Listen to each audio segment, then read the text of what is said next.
Hey guys, welcome to the He Said, She Said, We Said podcast. I'm Todd. I'm Pam. And we're without number 4, Hope, again today.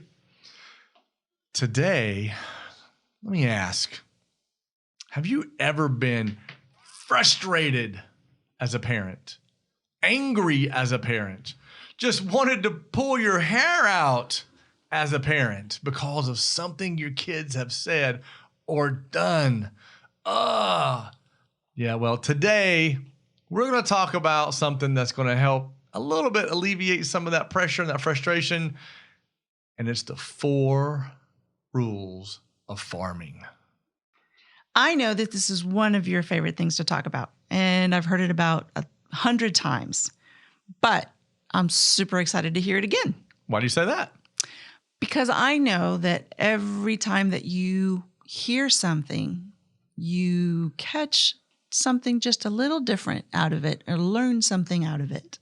So, wow, we can wrap up this podcast right there. That's a nugget of knowledge that everybody needs to walk away with. I mean, how many times do you hear something over and over and over and we tune it out because we've heard it when we could be taking that nugget away? Wow, man, I thank you. I got something from that.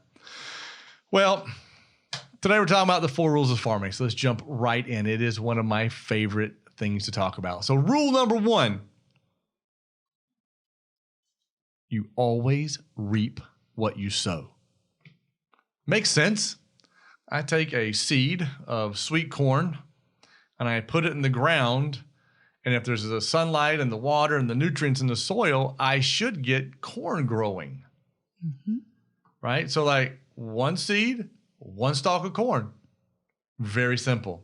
And I think we as parents need to remember we have to be consistent in our planting, mm-hmm. right? If we're going to teach kindness and acceptance, we can't do it on Monday when they're 6 and never do it again. We have to teach kindness and acceptance every single day. Be consistent.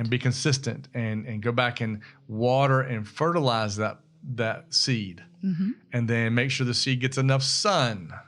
And then make sure we water and fertilize again. And eventually when you do that, you'll all of a sudden see that sweet corn plant come up. Or you'll start seeing your child acting the way you've been teaching. I think that's the biggest thing that parents need to remember is that if you're planting kindness and acceptance, that you need to water it every day so that it grows. So leading by example would be a good way to do that. I think you're spot on with that. You know, as parents, we can't just drop it one time when they're 6 and not go back to it. It has to be something that we go back to every single day. And like you said, we have to lead that by example. Mm-hmm. Well, that leads us to rule number 2. We reap later than we sow.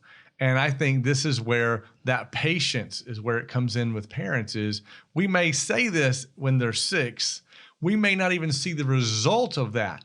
We're leading by example every day. We're talking about it all the time. We're doing all the things we're supposed to do. We may not even see it start to show the way we want to see it show until they're 8. Right. This is a different kind of crop. This is not a 90-day yield. Right? This is sometimes a 2-year yield or a 3-year yield. Some things as parents, when we're teaching things, you might get some instant growth. You might get something right away, but sometimes we don't, right? And as parents, if we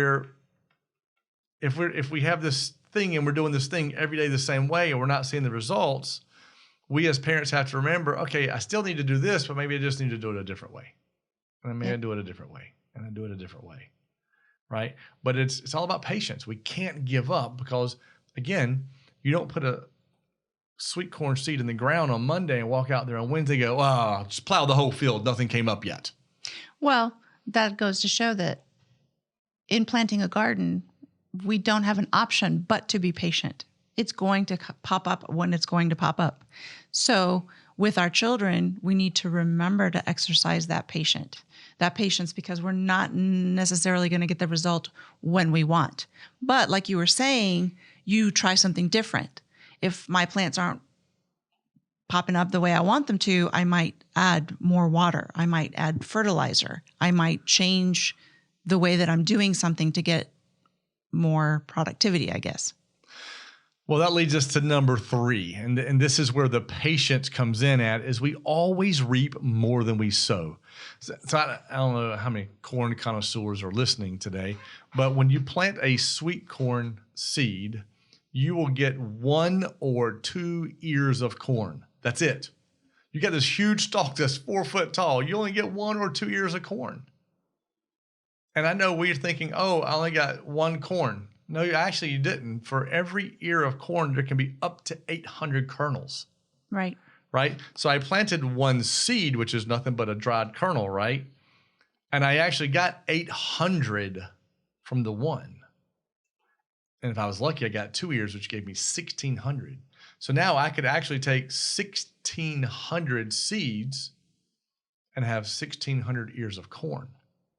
And I think that's what we also have to remember as parents is we may be teaching our children kindness and acceptance today, and we reap more than we sow because now they're in school and they're being kind and accepting of people and loving of people, and they influence another kid to do the same thing.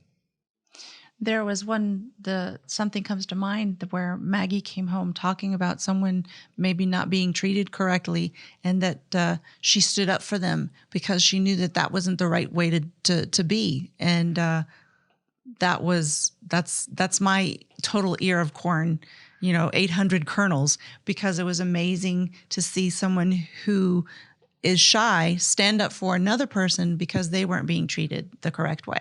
Absolutely. And our last rule is you reap other than you sow.